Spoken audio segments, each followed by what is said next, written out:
नमस्कार, आप देख रहे हैं न्यूज़ 360 और इस वक्त मैं मुंबई से हूं पूजा भारद्वाज। इस वक्त मैं बॉम्बे हाई कोर्ट के बाहर ओवल मैदान में मौजूद हूं, इसलिए यहां पर क्योंकि बॉम्बे हाई कोर्ट में आज बड़ा खुलासा हुआ है।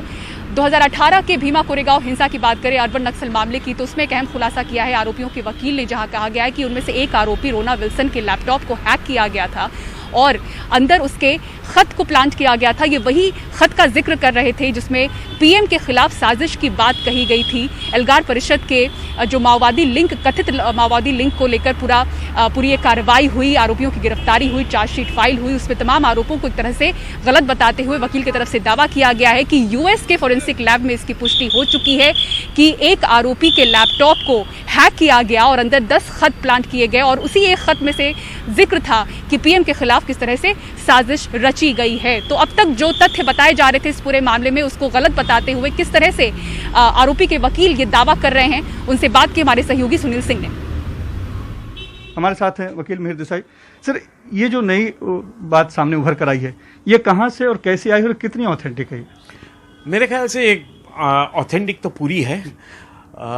डिफेंस, क्योंकि जो कंप्यूटर सीज किया था रोना विल्सन के यहाँ से, पुलिस का यही कहना था, इन्वेस्टिगेशन का यही कहना था कि सब एक कंप्यूटर पे कुछ डॉक्यूमेंट्स है जो हमें मिले हैं, जैसे कि एक साजिश है पीएम मोदी को मारने की, ये है वो है, दूसरे भी कई डॉक्यूमेंट्स हैं और ये डॉक्यूमेंट से साबित होता है कि एक कॉन्स्पिरेसी थी। तो उनका पूरा जो केस है ये 16 लोग के सामने, वो पूरा केस ये कंप्यूटर पे जो डॉक्यूमेंट्स मिले थे उसके ऊपर है। पहले से ही हमारे क्लाइंट्स जो है वो कह रहे थे कि ये डॉक्यूमेंट्स ऑथेंटिक नहीं है, गलत है। तो जब पुणे कोर्ट ने पुलिस को ऑर्डर किया था कि आपने जो कंप्यूटर सीज किया है उसकी ऑथेंटिक कॉपीज आप इनको दीजिए, एक्यूज को दीजिए, तो वो हमने ली।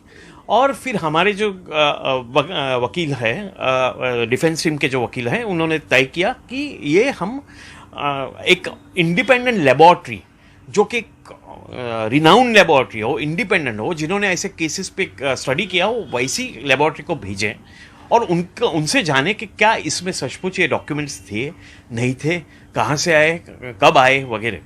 तो इसलिए आर्सेनल करके जो एक बहुत ही इंडिपेंडेंट क्रेडिबल लेबोरेटरी है यूएसए में, मैसेच्यूसेट्स स्टेट में, उनके पास ये भेजी गई। उन्होंने कई केसेस किए हैं आर्सेनल का, अगर आप वेबसाइट पे भी जाके देखें तो देखेंगे कि बॉस्टन बॉम्बिंग केस है वगैरह, काफ़ी चीज़ों में उन्होंने उनका रोल रहा है, बहुत ही इम्पॉर्टेंट। गवर्नमेंट्स को भी कभी कभी उन्होंने हेल्प किया है। तो उन्होंने फिर रिपोर्ट बनाया और रिपोर्ट बना के ये दिखाया रिपोर्ट में कि ये जो 10 के 10 डॉक्यूमेंट, हमने उन्हें पहले बोला कि ये 10 डॉक्यूमेंट जो है खास करके वो देखिए और बताइए कि ये 10 डॉक्यूमेंट कब आए, कहाँ से आए। वो रिपोर्ट में लिखा, उन्होंने बताया कि इस तरह का, कि आर्सेनल का क्या कहना है वो रिपोर्ट आपको पढ़ना चाहिए। आर्सेनल का कहना है कि हमने कई सैकड़ों ऐसे इन्वेस्टिगेशन किए हैं, लेकिन इतनी हद तक जो कॉन्स्पिरेसी है किसी के कंप्यूटर को टेम्पर करने की, वो आज तक हमने देखी नहीं है।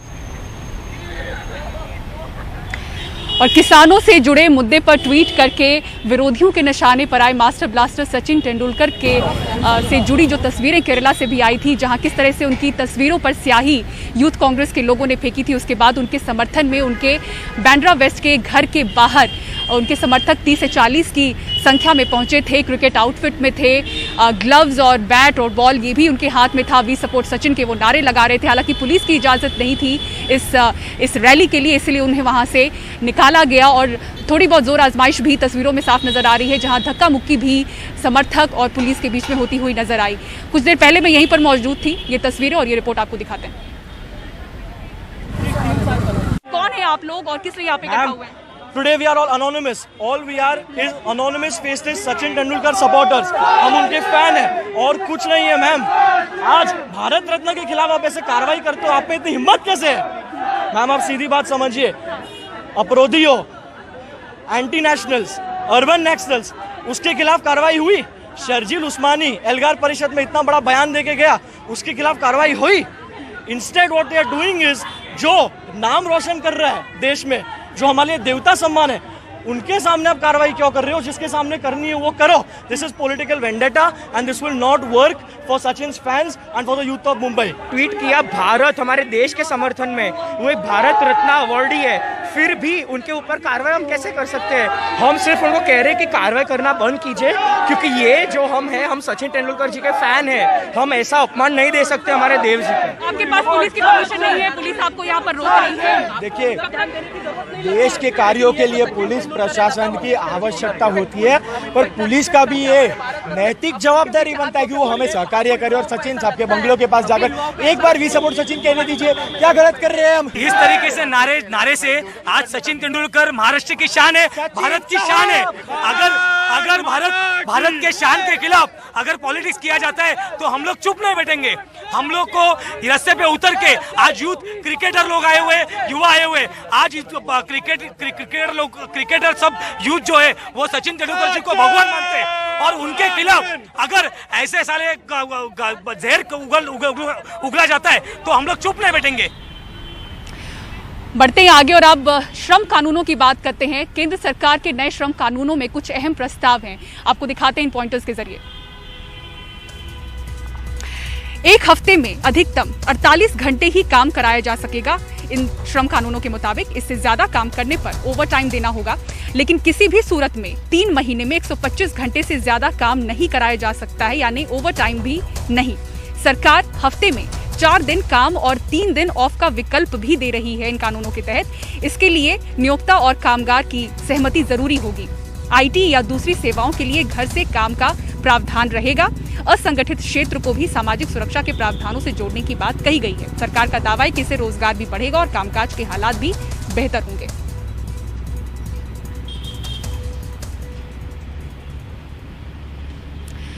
और इसी पर हमारे सहयोगी परिमल कुमार ने बात की श्रम और रोजगार मंत्रालय के सचिव अपूर्व चंद्रा से. आपको दिखाते हैं बातचीत. ये जो वर्किंग आवर्स को लेकर जो चर्चा हो रही है, जो ऑप्शनल है एक तरीके से, उसके बारे में अगर थोड़ा प्रकाश डालें बताओ. वर्किंग आवर्स जो कोड कहते हैं वो ये कहते हैं कि 48 घंटे एक हफ्ते में किसी वर्कर को उससे ज़्यादा काम नहीं करना चाहिए, और उससे अगर ज़्यादा काम करे तो ओवर टाइम मिलना चाहिए. ऐसे ही एक क्वार्टर में, मतलब 3 महीने में 125 घंटे से ज़्यादा ओवर टाइम पे भी काम नहीं कर सकता जी. तो ये घंटे अब 6 दिन में हो सकते हैं, या अब बहुत सी ऑर्गेनाइजेशंस हैं जो कि 5 दिन काम करती हैं, वो तो ऐसी बहुत सी हैं, और कुछ ऐसी भी हो सकती हैं जो कि 4 दिन में और 3 दिन अवकाश देना चाहें. और तो अगर ऐसी ऑर्गेनाइजेशंस में वर्कर और एम्प्लॉयर की सहमति हो कि हमें कम काम में और हम जो है ज़्यादा अधिक अवकाश लेके हम काम कर सकते हैं, तो हो सकता है हम ये फ्लेक्सिबिलिटी देने का प्रावधान रखेंगे जी. वर्किंग फ्रॉम होम को लेकर भी बात हुई है. वर्क फ्रॉम होम जो स्टैंडिंग ऑर्डर्स हैं, इसके इन कायदों में एक स्टैंडिंग ऑर्डर भी निकलते हैं, और वो स्टैंडिंग ऑर्डर हमने जो है एक आईटी और सर्विसेज के लिए निकाला है. उसमें हमने वर्क फ्रॉम होम, क्योंकि अब पिछला कोविड के टाइम में आपने देखा है कि बहुत से लोग आज भी वर्क फ्रॉम होम कर रहे हैं, तो उनके लिए ये प्रावधान रहे, तो ये हमने उसमें सुविधा डाली है. वर्क फ्रॉम होम को लेकर जो अलाउंसेस को लेकर एक बात थी सर, ये भी खबर आई, उसको लेकर अगर थोड़ा सा बता पाएं कि उसमें क्या कुछ सहमति बनी है, किस तरीके की चीज़ें. अलाउंसेस पे कुछ लोगों का कहना ये है कि जो है वेजेस की डेफिनेशन है उससे अलाउंसेस उसमें कई अलाउंसेस उसमें शामिल नहीं है, और वेजेस की जो डेफिनेशन है उसमें वेजेस बढ़ जाएंगे, वेजेस अधिक हो जाएंगे, तो उससे जो है कंपनीज को अधिक ग्रेचुटी या अधिक प्रोविडेंट फंड देना पड़ेगा, और लोगों की वर्कर्स की जो टेक होम पे है वो कम हो जाएगी.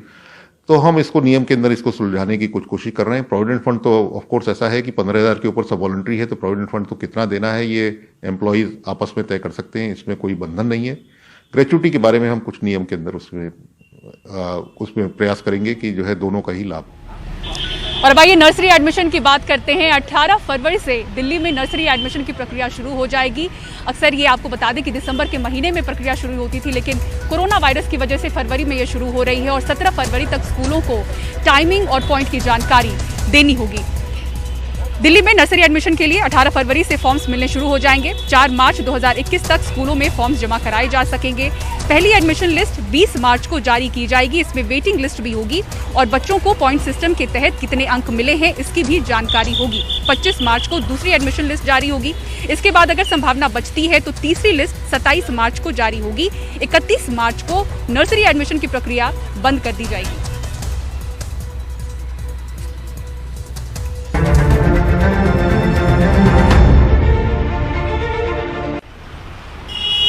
ब्रेक के बाद न्यूज़ 360 में एक बार फिर से आप दर्शकों का स्वागत है। अब बात करते हैं कोरोना में कुंभ की। हरिद्वार में कुंभ मेला चल रहा है। कल मौनी अमावस्या का अहम स्नान है और इसको लेकर सरकार और प्रशासन ने तमाम अहम तैयारियां और बंदोबस्त कर लिए। ऊपर नीला आसमान है, बीच में भगवा रंग से पटे हुए हरिद्वार के पुल पुलिया सरकारी इमारतें और नीचे कलकल करती माँ गंगा और इसमें स्नान करने वाले असंख्य श्रद्धालु यहाँ पर स्नान कर रहे हैं। मेरी नज़र से यही इस समय कुंभ का नज़ारा है। आप लोग ये बताइए कि कहाँ से आए हैं आप लोग? हम जोधपुर से आए। जोधपुर, ठीक है। बताने से। अच्छा, थोड़ा ये बताइए कि कैसा आप नॉर्मल कुंभ में आए हैं या फिर मौनी अमावस्या के लिए आए हैं? मौनी अमावस्या। मौनी अमावस्या। कुछ दिक्कत हुई आने में या अरेंजमेंट्स कैसे हैं? नहीं, कुछ दिक्कत नहीं है मेरे को। ठीक है, सब कुछ ठीक है। आपको डर नहीं लगा जी यहाँ इतनी भीड़ होगी, कोरोना हो सकता है? सब कोरोना ही नहीं तो कहाँ डर लगे, सब चेक करा के आए। अच्छा, टेस्ट कराया है आपने? टेस्ट करा के तो उसमें आप नेगेटिव निकले हैं? नेगेटिव निकले। आपको डर नहीं लगा यहाँ पे आ रहे हैं, भीड़ भाड़ होगी सब? हमको डर नहीं लगा, इसलिए हमने वहाँ से यहाँ फोन करके पूछा हाँ। कि अभी हमारे यहाँ व्यवस्था भी हमारे जोधपुर के आदमी यहाँ है, हमारे जोधपुर भवन है यहाँ अच्छा, हरिद्वार के अंदर। तो हमने अमरा राम जी के पूछ के कि आप कोई नहीं है, बिल्कुल एकदम सुरक्षित है। तो आप हर बार कुंभ में आते हैं या फिर हर साल मौनी अमावस्या के आते हैं? हर साल आते हैं। आप भी मौनी अमावस्या के स्नान के लिए आए हैं? हाँ जी, हाँ जी। अच्छा, तो मतलब डर नहीं लगा? कितनी उम्र हो गई आपकी? 63 साल। 63। हाँ जी। तो यहाँ आते थोड़ा मन में डर किसी तरह का था? नहीं, कोई डर नहीं लगा। गंगा मैया के पास आए तो क्या डरना क्या। अच्छा, मतलब संक्रमण हुआ इतना, पूरे साल लोग परेशान रहे, यहाँ इतनी भीड़ होगी, हो सकता है संक्रमण हो जाए? नहीं होता, कुछ नहीं होता। गंगा मैया आते हैं हर अच्छा 6 महीने बाद आते हैं गंगा मैया। अच्छा, लॉकडाउन लगे तो लेट हो गया ना, नहीं आ सके, गाड़ियाँ बंद होगी। अच्छा, तो हम 5-6 महीने बाद गंगा मैया आते हैं। अच्छा, 5-6 महीने में आना ही होता आपने? हाँ, श्रद्धा हमारी अच्छा, गंगा तो इस मैया। बार तो कुंभ है तो आ ही जाना है। ठीक है। आप बता रहे थे ये आपने स्नान कर लिया, कहाँ के लिए आए आप? मैं दिल्ली से आया स्पेशल स्नान करने के लिए। अच्छा, मौनी अमावस्या क्या या फिर जनरल या फिर नॉर्मल गंगा जी का? स्पेशल टूर से आया था तो पता लगा कुंभ लग रहा है, तो इसलिए मैंने कहा चलो कुंभ के बहाने स्नान भी कर लेते हैं। अच्छा, इसलिए ठीक है। तो मन में किस तरह का यहाँ वो डर तो नहीं है आपके? ऐसा कुछ नहीं है यहाँ पर। अब कोविड तो कम हो गया है, दिल्ली में जितना था पीक टाइम पे, तो हाँ। यहाँ पर तो कुछ भी नहीं है। उत्तराखंड में तो फिर भी प्रिकॉशन अच्छे थे, स्टेशन पे काफ़ी अच्छे सेफ्टी है, वहाँ पर सारा टेस्ट करा के भेजते हैं बंदे जिस पर भी डाउट लगता है। अच्छा, हरिद्वार से मैं शरद शर्मा, एनडीटीवी इंडिया। और बॉम्बे हाई कोर्ट से न्यूज़ 360 में फिलहाल हमें दीजिए इजाजत। खबरों के लिए देखते रहें एनडीटीवी इंडिया। नमस्कार।